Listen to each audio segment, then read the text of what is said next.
Hey there.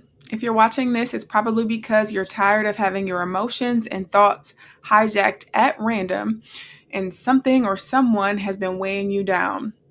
But how do you tell if you still have something to let go of? Well, I'm Javonne, and I share everything that I know about emotional wellness and healing.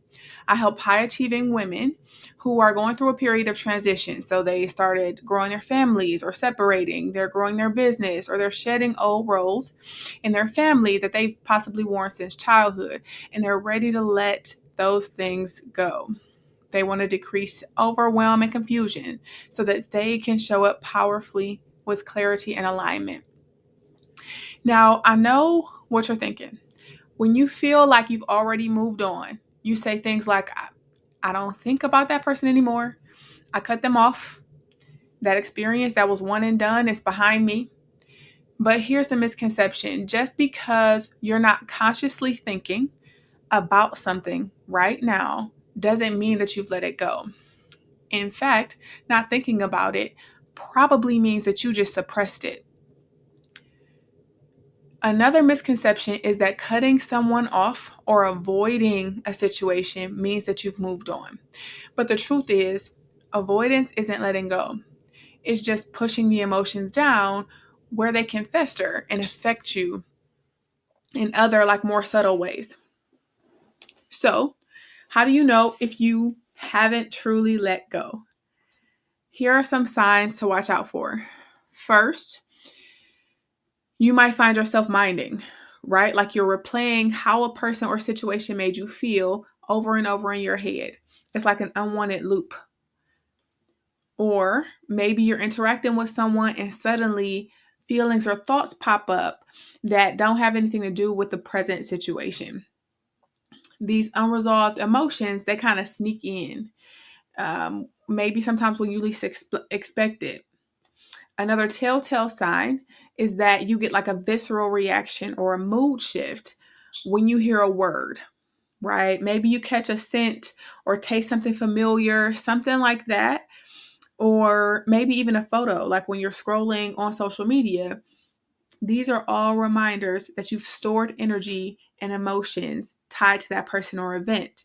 And when you catch that trigger, right, be it a smell, a word, a photo, that energy tries to come back up.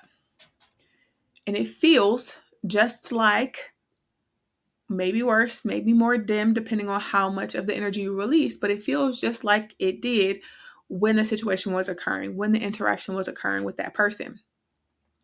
Here's the thing. Anytime you have a reaction to someone or something, no matter how small, you're holding on to something. Nobody should have to watch what they say. Nobody should have to watch what they do. You should be able to be in an interaction no matter what has happened to you, right? This is evidence of letting go, right? So you have not let it go if people can't say whatever in front of you, right?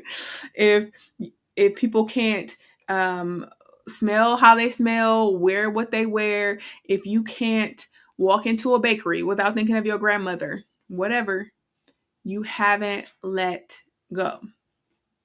Now, I want to just swoop back up and say that letting go does not necessarily have to mean that it's irrelevant to you anymore, right? It's just not normal, and it absolutely hijacks your emotions, right? It's the opposite of emotional control. When you have a random thing happen, life is unfolding in front of you, and you are reacting to it, right? Like it doesn't have to be that way. To truly let go, it isn't about like forgetting or avoiding. It's about fully processing and releasing the stored energy. This is something that you will spend time trying to continue to stuff down. This might lead to you feeling, fatigue. It might lead to you losing sleep because you are still trying to avoid processing this. You are working to suppress instead of sleeping. You're working to suppress instead of interacting in life, in the present moment. So when you do fully process and release it, is no longer holding on to you. And when you do that, the person or situation, they lose that ability, that power to like pop up at random and completely derail you emotionally, spiritually, and physically. So when that happens, right, like when you've let go, you get a deeper sense of peace, creativity, and joy in your life. You are more likely and better able to choose peace in your everyday life instead of choosing war. So the next time you notice even the smallest reaction to something or someone from your past, take it as a sign. It's an opportunity to release and to truly let go. Every time these energies come up, it is a sign to you that it's stored there and that it really wants to get out. This is how you move forward to freedom and to peace.